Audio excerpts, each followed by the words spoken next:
Hey guys, welcome to part 2 of the front end project on my truck. In part 1, I finished with installing the ball joints, upper and lower, and the sway bar end link, as well as the axle seal. And so this video is going to focus on the driver's side. I'm going to install all the same parts on this side. I'll show anything that's different on this side, and then this video will basically focus on putting everything back together, everything that I need to do to finish up both sides. I will catch you up to speed real quick on what all I've done on this side. Be sure to check out part 1 for an in-depth look at how to get some of this stuff off.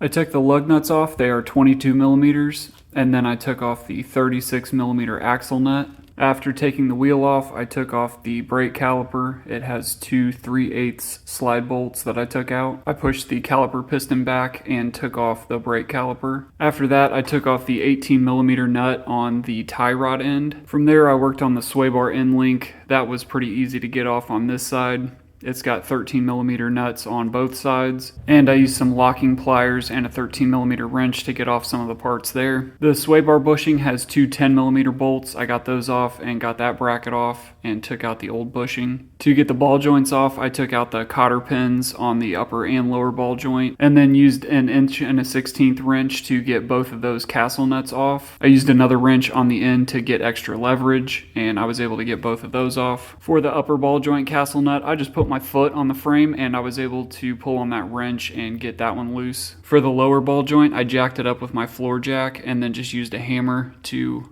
loosen up the knuckle. And to take the axle off, I took out the 6 15 millimeter bolts. I used an impact, but there are a couple of ways that you can do it without an impact. If you need to see those, check out part 1 of this project. And just like I did on the other side, I used a slide hammer to pull the axle out. And so from there, I wanted to show the first problem that I ran into on this side, and it is the same problem that I had on the other side. So this axle cannot come all the way out because it's hitting the frame. And so I'm going to drop down the other side the same way that I did in part 1 and see if that gives me enough room to pull this axle out. If not, there are a couple of differential mount bolts up there that I'm hoping I do not have to take out, but we'll see. I'm going to try that and see if that gives me enough room to get this out. Alright, so the bad news is I did take off both of those bolts on the axle tube, and that still didn't give me enough room to get this axle out. But the good news is there's just one bolt on the bottom of the differential. So right here is a nut, and there's a bolt going through that that's holding up the differential. There's another differential mounting bolt up top that I'm really hoping I don't have to get to, but I think I can just take this nut off, maybe even take that whole bolt out, and that's going to let the differential swing this way. And I really just need it to move just a little bit far enough to get this axle out. It's a 21 millimeter nut and bolt, and I can get my short 21 millimeter socket with the hex on the back and my 22 millimeter wrench on it, and I'm able to loosen that nut without even putting a socket on the head of the bolt. I don't want to take this bolt out all the way because I'm afraid the differential is going to drop, but I will keep loosening it and see if that gives me any more play. Alright, and I did take the bolt all the way off, and that lets this bracket loose. The bracket did have a washer on the inside of it, and now this bolt is free. So I'm going to back it off a little bit, see if that gives me any more room. And the differential does not feel loose, so I don't know that that mounting bolt is going to give me any swing. I may have to loosen the top bolt as well, and that one looks way harder to get to. Alright, I've got it to come out a little bit further, so I wanted to show what I did. I got the slide hammer hooked up in a weird way on the axle with two of the bolts that are not opposite. So I've got these two bolts here. I've got the axle puller bolted in there, and then I'm pulling on the slide hammer as I'm lifting up here, so I can move this up and down as I'm grabbing here and lifting up, so that it is pushing the axle on the driver's side down as I push this up. And so I can push up here and pull this out, and it's coming out even further. There we go, got it all the way out. And just in case my cameraman was at lunch, I did get it pulled out that way. So I was pulling on the slide hammer from under here as I was pushing up on this bracket. It's definitely not as long as the other side was, but I did have that same problem on both sides where the plate ran into the frame. I can't really imagine why they made it like that, but I was able to get it out, but that took a lot of work. So the good news is the axle's out. I can see the seal right there. It's going to be easy to get that out. And some more good news is that I moved my catch pan out of the way to get under there and mess with all that, and it didn't leak any fluid. So I didn't need my catch pan for this one. So I can't really say that you need to take this mounting bolt out. I'm not really sure if that helped me or not, and it was pretty difficult to get to. Getting that loose gave me a little bit more play with this differential, and that might have been what gave me just enough room to get this out. I really don't know, but the good news is I didn't have to take it all the way out. I didn't have to take out the bolts on the top, and just by manipulating it here, I was able to give myself enough room to get that out. So I'm going to try the same thing when I reinstall, and hopefully that's going to work. I don't see any washers or or weird things that we have to deal with, I can just see straight into the differential. There is another carrier bearing, so if you want to change that out, this would be a good time to do that as well. Mine looks okay, so I'm not going to mess with it. All I'm going to do is take this seal out. And now with my catch pan back in place, I'm going to see if I can get this seal out with just one hand. So I'm going to get behind it and just pull a little bit, and there it's coming out. There we go. Got it out. So in case you didn't see the first video, this seal puller is awesome. It's made by Lyle. I'll link it in the description of this video as well. It worked really well to get both of those seals out. And I can get a better look at this bearing and see that it looks like it's in good shape. This would be a really good time to change this out though. So I will clean that up and get the new seal in. And to clean out some of these grooves in here, I put my pick into a towel. I'm using that to get into some of these areas that are kind of hard to reach. I'll use a Q-tip with some brake cleaner on it to clean in between these grooves. I'd like to try to clean up this whole area, so I've got a brush on the end of my drill. I'm going to put a paper towel in this hole, and I'm going to spray the whole area with some power wash. And I'll start scrubbing away. So hopefully this will make it a little easier to see leaks in the future. And I'll finish it off with some brake cleaner. And even though it's the same seal, I'll go ahead and compare it to the one I just pulled out. I'm using National Oil Seal 710101, and this seal does look exactly the same. The old one doesn't look too bad, which is kind of surprising. And I'll go ahead and put some grease on the edges of this seal. I'm just spreading it around this lip right here to help it install easier. Alright, and with that greased up, it's ready to go in. And my favorite method for installing a seal involves using a roll of tape. So I'll get the seal started, and once it's in place, I'll put a roll of tape over it and hit it with a rubber mallet. And then I can use a larger roll of tape and hit the sides that are sticking out. And finish it off with the rubber mallet to knock down any high spots. And that looks pretty good. And with the seal installed, I'm ready to put this axle plate back in, but first I want to clean up this mating surface a little bit. And it didn't clean up quite as well as the other side, but I did clean both sides. I tried to pay special attention to this area where it meets with the seal on the back. And so now I'll feed this back in and see how easy it's going to be to get back in there. So if I do the same thing, push up on the other side and push back on it, I think I'll be able to get it in there.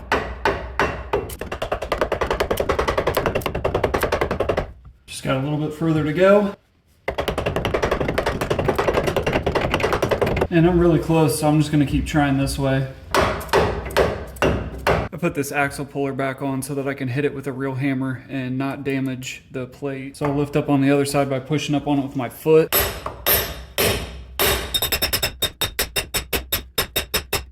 And I can tell it's moving. And another bad idea that I wanted to try was using my air hammer with a hammer bit. This one's got an opening here, an actual hammer bit would work better. And I wouldn't recommend doing that because I just ruined this puller. I think this axle puller is making it worse. So I can't hit this plate without damaging it. I'm just not hitting it as hard as I can. I can use a pry bar to get up under the frame and wedge this down a little bit, and I think that'll help me clear the frame. And I think that got me where I needed to be, because now it'll move. So at this point, I think I just need to go a little bit more, and it'll be past the frame. But it's definitely further back than it was. There we go. And I did get it past the frame, so that's probably not the right way to do it, but it worked. And so from here I can just hammer it in until it's flush. There we go. And I'm confident in saying there is a more correct way to do that. I do not like scraping that plate on the frame here as I'm pushing it in, but that's how they designed it. And I'm not really sure why, because it makes it really difficult to get this out with about 1/4 of an inch clearance that I needed. So that's how I did it. Wouldn't necessarily recommend it, but it worked. I'll go ahead and get this mounting bolt back on. So first I'll put the washer on, and then this mounting bracket for that cover. So I'll put this bracket on first, and then the washer, and then I'll thread this nut on. It's got a rounded side on the outside. The inside is flat, and my lighting situation is enough to drive me crazy. The light's out of the way. It's a little less awkward for me to get in here and thread this nut on. And I use my impact on the lowest setting to get this bolt tightened down. And while I'm here, I can go ahead and put these nuts back on. Put the washer on first, and then the nut. Make sure the rounded side's on the bottom. And I'm about as unleft-handed as a guy can be. The left hand is really just for decoration. That's what my dad used to always say. All right, I got my breaker bar on the head of the bolt. All right, and I got both of those nuts back on. And with the axle shaft back in there and everything tightened back up, it's time to hit these ball joints. I'm gonna do these pretty much the same way as I did in the other video. If you want a detailed look at how to install these, check out part 1.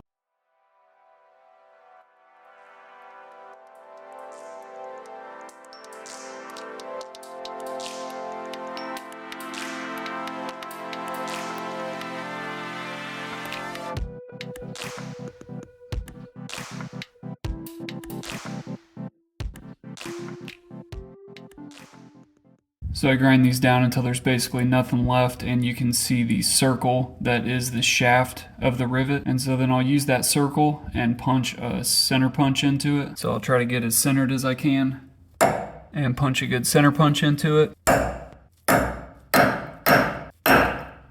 And then I can drill a good pilot hole for my air hammer bit.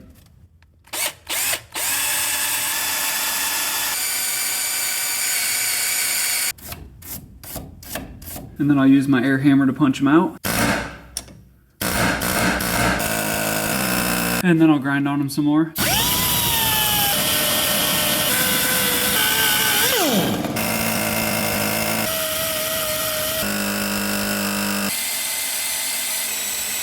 Drill down into them to get my air hammer a little deeper in there.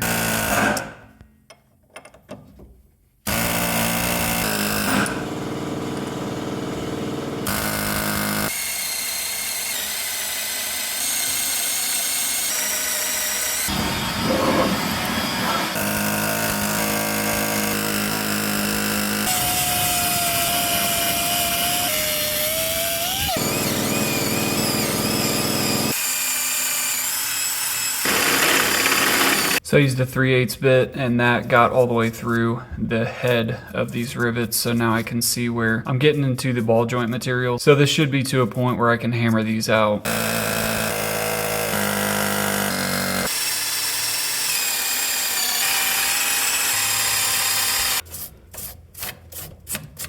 And at this point I've gotten to the same place where I was last time, where I noticed that this ball joint is separating, so I could just stick the air hammer through there, hammer it out, and then figure out how to get the rivets out from there. I'm really just trying to knock the whole rivet through, and that way I don't have to mess with getting the rest of the rivet out after I punch this off. But we'll see how it goes. I might end up doing that.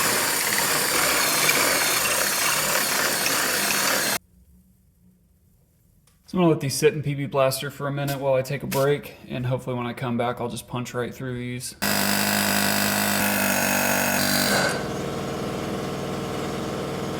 So the ball joint came off before the rivets did, so I'm gonna have to figure out how to get these out. I can still stick the punch in here, but I'm afraid I'm gonna mushroom these out, and they'll be even harder to get out. I could just cut them off. That's the way I did the other side, so I hammered off the ball joint, and then just ground these down until I could punch on them from the top. I used a grinding wheel on them and ground them down until they're basically flush with the control arm. And now I'm going to try to punch them out again. There we go, there's one. There's two.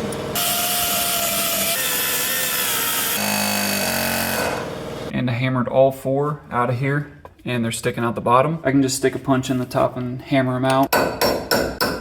There's one. And I can also use some locking pliers to grab onto the bottom.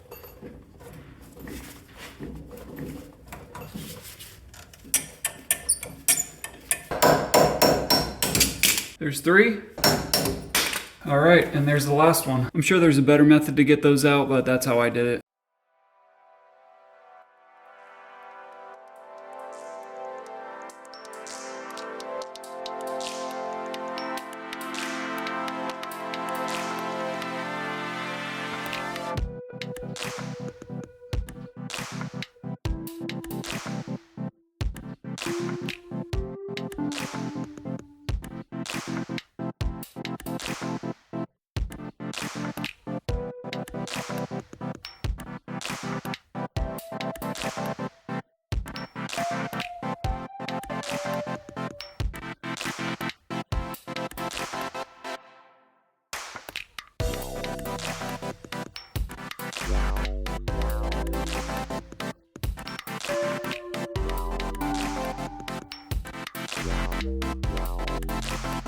Wow.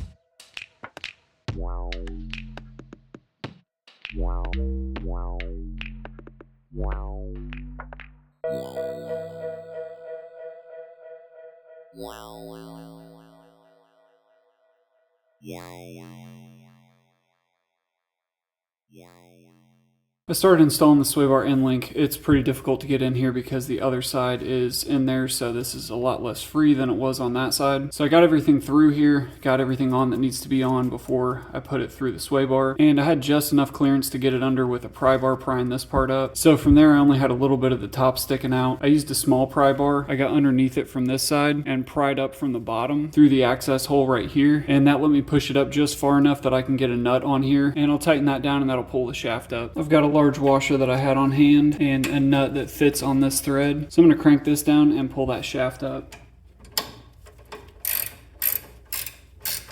And hopefully that's far enough that it'll let me get that cap on there. So I'll go ahead and take this back off.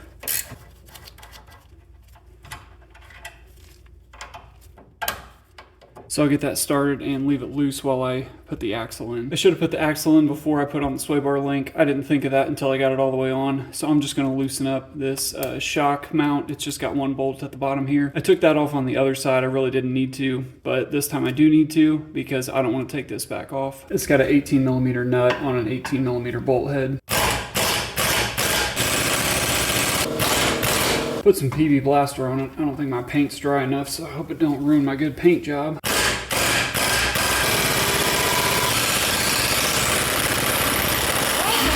I jacked up the control arm so I could get this bolt out easier.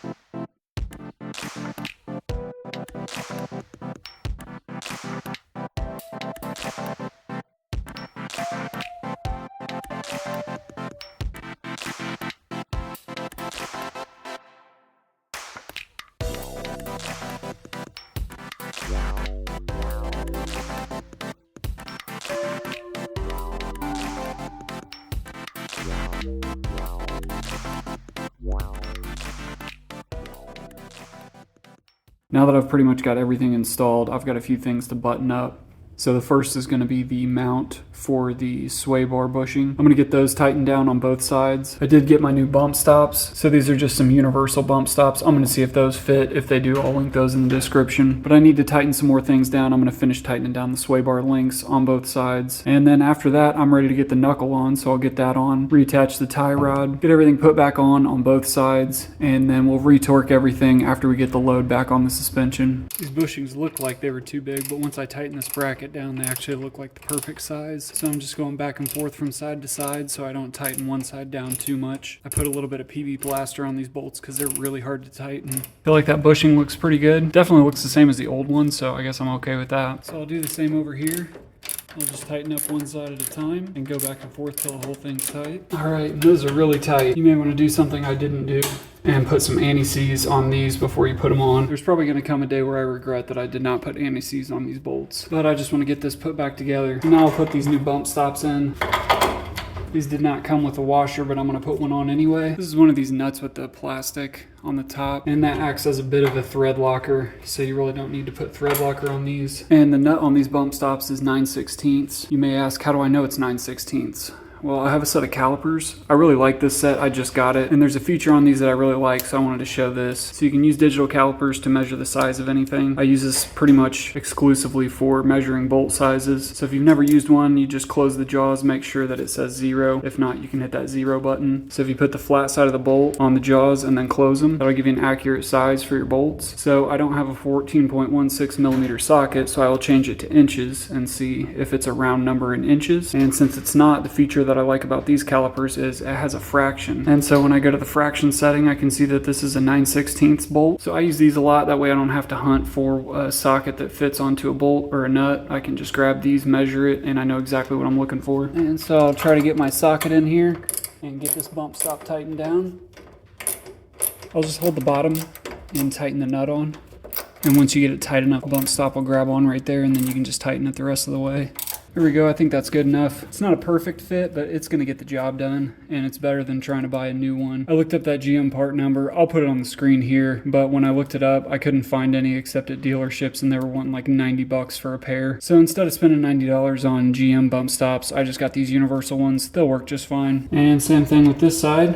The hardest part's getting the nut started, but once you do, it's pretty easy from there. The second hardest part is definitely holding on to this bump stop while you get it tight enough. But eventually it catches and then you can just tighten it the rest of the way. Doesn't need to be super tight, and it's got that plastic lock on the back, so that should be good enough. And working my way in, I'm going to tighten down this sway bar end link. I'm going to tighten it as much as I can without squishing those bushings too much. And conveniently, these sway bar end link nuts are also 9/16 inch. Inconveniently though, I can't fit a socket in there, so I had to grab a wrench. I just want to make sure I'm not putting too much pressure on these bushings, because then they'll wear out faster. But I do want to get this as tight as I can. And fortunately, I didn't have to get a socket on the bottom. I was really worried about that because once you have it tight, it's angled and you can't really get straight into that access hole. Not really sure why they put it where they did. You'd think they'd put it where you could get to the bottom nut when you want to take these off, but it's at where it's at, so luckily I don't have to mess with it. I'm going to say that's pretty good. I am going to check all this again. So once I get the tires back on and get a load back on the suspension, I'm going to tighten everything down a second time. I'm going to drive it for maybe 50 miles. So after a few days, I'm going to come back in and make sure that everything's tight the way that it's supposed to be. So I don't have to get this perfect right now,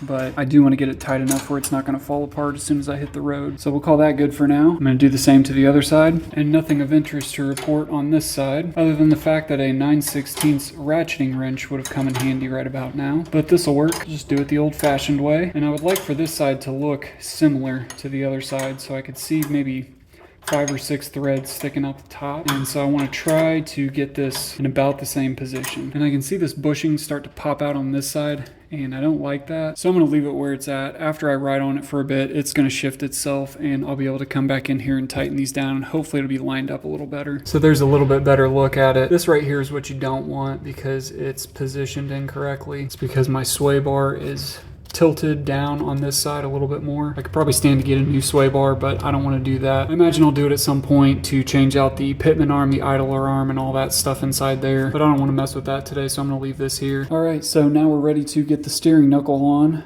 I'm going to start on this side because I'm already over here. I'm going to move the brake caliper out of the way one more time, just to make this a little bit easier on myself. And one of the things about this steering knuckle that I noticed when I got it off was this thing was caked in grease right here. I had wiped it off because I was handling it so many times that it was just easier to clean this off, and I knew I'd have to re-grease it once I get it back on. But on the back of this knuckle right here, there's a bunch of just old grease and grime. So I'm going to clean this out, and I'll just put some new grease in here. Probably should have used a paper towel instead of a dirty old rag, but I've used this rag for this whole project, so I'm just going to go ahead and use this, clean up this old grease, and get some new grease in here. Now I could go crazy with this and put some brake cleaner on it and get it real nice and shiny, but I'm not super worried about that at this point. I think just cleaning as much of this old grease out as I can and getting some new grease in here is going to be good enough. So I will use a cleaner towel to wipe this up and make sure that there is no grime and little rust flakes that I've collected with that other one. And so now I'll just grease this up liberally. And what I'll do is spread this grease down in here and along these grooves, and then spread it out right here too. I feel like with grease you can't really get too much, so I feel like this is going to be good enough. And then I'll put some on here too, because why not? Maybe even a little bit more than that. So I'll spread this out, make sure that this whole thing is coated in grease pretty well. Make sure there's grease in these teeth here, and then along this front part here too. Alright, so I think that's good enough. I can take these castle nuts off these ball joints. These are 2 different sizes, so the big one goes with the lower ball joint, and the small one goes with the upper ball joint. And so now what I need to do is get the knuckle onto the lower ball joint while I get the axle in here. And this knuckle is not light, but I can at least get it in the axle.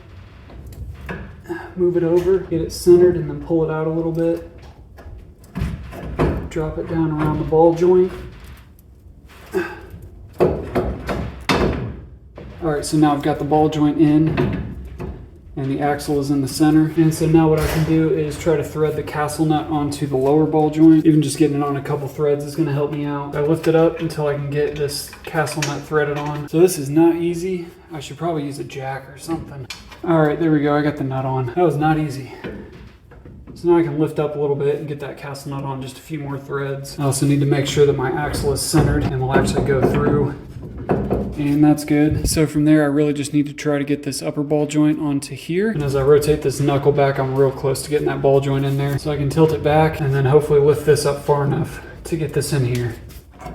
Oh, there we go. So what I'll do now is jack up the lower control arm. And what that's going to do is move this up far enough so that I can get the nut on the upper ball joint. So you want to point the ball joint straight down, or at least in the center of where the hole for it is. So I've got that pretty centered and it's in that hole good. So I'm going to put my jack on the bottom of the lower control arm and I'll rest it up against the castle nut but not on it, and raise it up just a little bit at a time.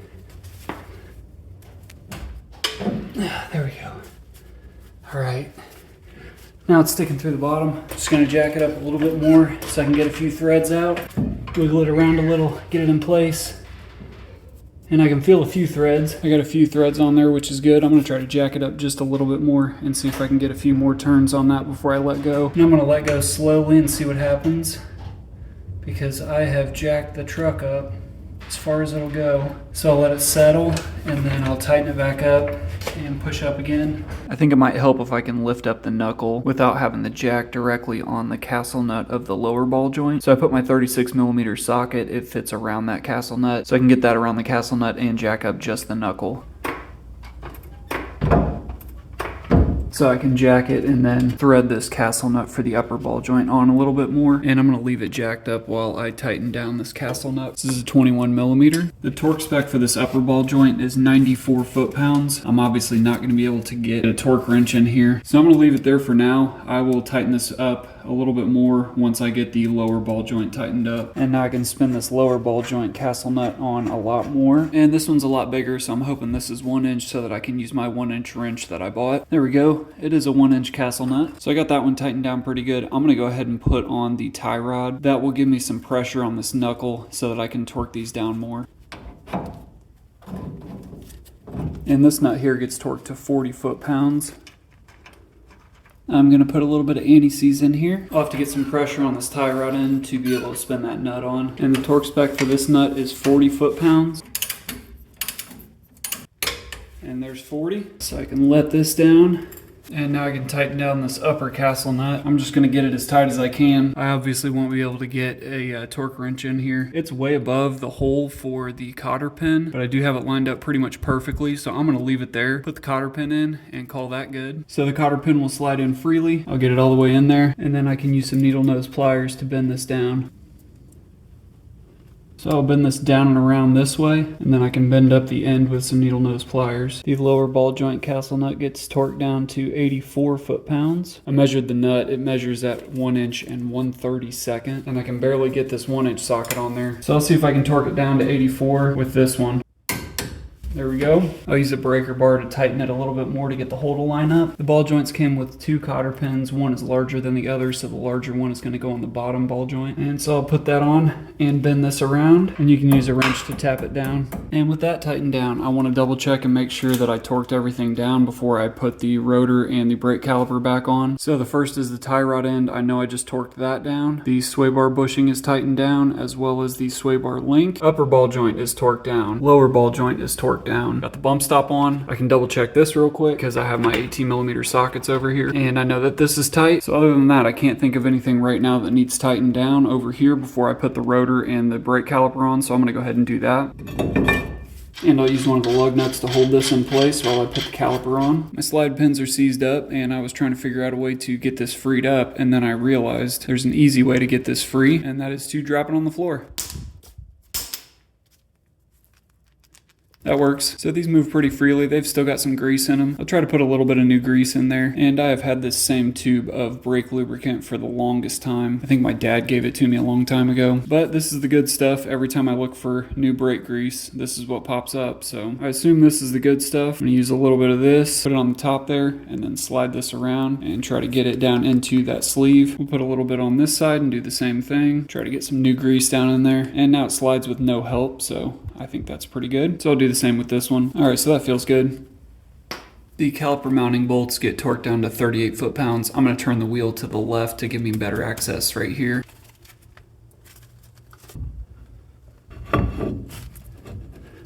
Try putting in the bottom first.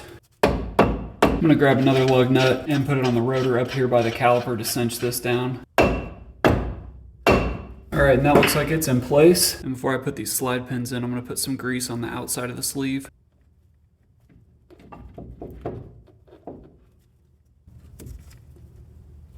I think I got the top one in there. So now I'll grease up the bottom and twist it as I put it in so that grease spreads out a little bit better. Clean off my extra grease, line up the bottom bolt and tighten it down. This is a 3/8 hex bit. I'm gonna turn this bolt while I move it around and hopefully it'll catch into the threads. There we go. That looks pretty good. Tighten that down and tighten down this top one. And this will get torqued down to 38 foot-pounds. And now I can get the wheel straightened back out and get the axle nut on. And I'll put some anti-seize in here before I get this nut on. Don't forget the washer first. It would be best to replace this axle nut, but I'm gonna go ahead and use my old one. I'll tighten this down as much as I can, and then I'll torque it down once I get the wheel back on. I'll take these lug nuts off, blow everything off one more time. And I'll put some anti-seize on the back of the wheel. Get the wheel up here, and put the lug nuts back on. Don't forget that the tapered end of the lug nut goes towards the wheel. Tighten down the axle nut as much as I can. And I'll move to the other side and do the same thing.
And with the wheels back on, there's a few things I need to do. I've got the wheels turned to the right, and that gives me access to the grease fitting on the lower ball joint. I probably should have done this before I put the wheel on, and I never really know how much grease to put in these things. I can see that boot starting to swell out, and I'm almost running out of grease, so I'm gonna go ahead and put some in the other ball joint on the other side. I'll go ahead and wipe down this fitting. Same thing over here. This one's on the front, so you can leave the wheel where it's at.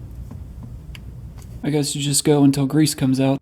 So I'll clean this off, and the upper ball joints do not have grease fittings, so I imagine those are going to wear out pretty quickly. Hopefully they packed them full of grease before they shipped them. There is a grease fitting on this tie rod end, so I'm going to go ahead and grease this up too. And I should probably do the same on the other tie rod. I straightened out the wheels so I can grease this tie rod end on the driver's side, and I think that's good because there's grease coming out of it. This grease gun is more difficult than difficult to get off of these fittings, but maybe I did find a use for the useless tool. Hey, look at that. It does serve a purpose. So with all those greased, I can go ahead and fill the differential. The drain plug is 13 millimeters and the fill plug is 15 millimeters. First, I'll make sure the drain plug's tight. It says 10 to 20 foot-pounds, but I'm just gonna tighten it down. So I'll loosen the fill plug back up and take it back off. And I'm using synthetic gear oil. I'll just cut the tip off, point the nozzle in the fill hole and squeeze. I've got a catch pan ready. So I think I emptied a full bag without filling the whole thing. And hopefully this little bit that I have left is gonna be enough, because I'd hate to have to go buy more of this. And the name of the game with this stuff is to not get it on you, because man, this stuff stinks. And I was really hoping this was gonna be enough, but I don't think it is. I may need to go get more. All right, so note to self, next time get 2 bags. All right, and after a quick trip, I will finish filling this differential. Really did not think it would take this much fluid. All right, there we go. All right, and it is full. I'll let the rest of that drain out and then I'll put the fill plug back in. These both have gaskets on them. You can replace those if you want to. And so I'll tighten this down and we'll clean up a little bit and then we'll get this cover on. I want to clean this up a little better because I want to make sure if I still have a leak that I'm going to be able to see it. So I'm just going to use some brake cleaner and clean this area one more time. And that does not look much better, but I think that's about as good as it's going to get. And now I'll get this cover back on. And this is the plug for the access hole to the sway bar link. Here's the GM part number. It's 15611475. I'm going to put this back in, but I'd like to replace it. I didn't find any online except for a pair of them for like 25 bucks on eBay. So what I'm going to do is measure the size of this and just put in some rubber grommets. I will link those rubber grommets in the description once I find the right size. The last thing I need to do before I put the wheels on the floor is to torque down the axle bolts. I'm going to show you how I'm going to do that with the wheels off the floor. I'll torque these down to 59 foot-pounds. And so I'll get my torque wrench on the first bolt. I'm going to grab the tire and torque this down until it clicks. So the weight of the tire gives me just enough resistance to get these torqued down. And then I can turn the wheel and move on to the next one. It would be best to go in a cross pattern, but I'm getting kind of lazy at this point. And I'm just putting my fingers inside one of the treads on the tire. And I've got all 6 of those torqued down, so I'll go ahead and do the other side. Passenger side's in a little bit more of an awkward position, but I can get this pry bar wedged onto the castle nut of the lower ball joint and through the wheel. And that gives me enough to torque these down. So I'm going to mark these as I go, that way I know which ones I've done. It would be best to go in a cross pattern, so it'd be best to do this one next.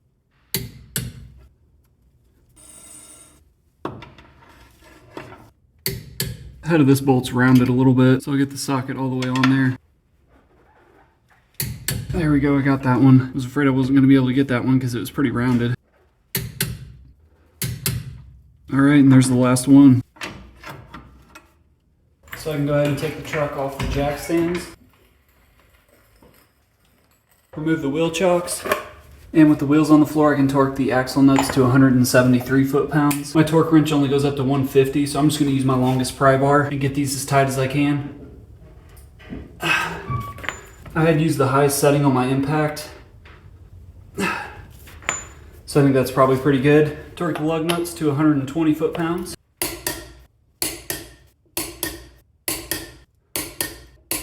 And I'll do the same for this side. I'll put the wheel covers back on. And with that, I'm finally done. So it's time to take it for a ride and see how it feels. I hope it'll start. I haven't driven this thing in a month. Hey, there we go. So I'll release the parking brake. Pump the brakes a few times. They felt a little soft. And so far, so good. And it doesn't feel too bad. Rides pretty well. Turn the wheel to the left. Everything feels good there. And it feels like it rides pretty smooth. It doesn't feel much different, but at least I know I didn't mess anything up. Got it up to 55 miles an hour. Everything feels really good. I think we're in good shape. All right, I think I did it.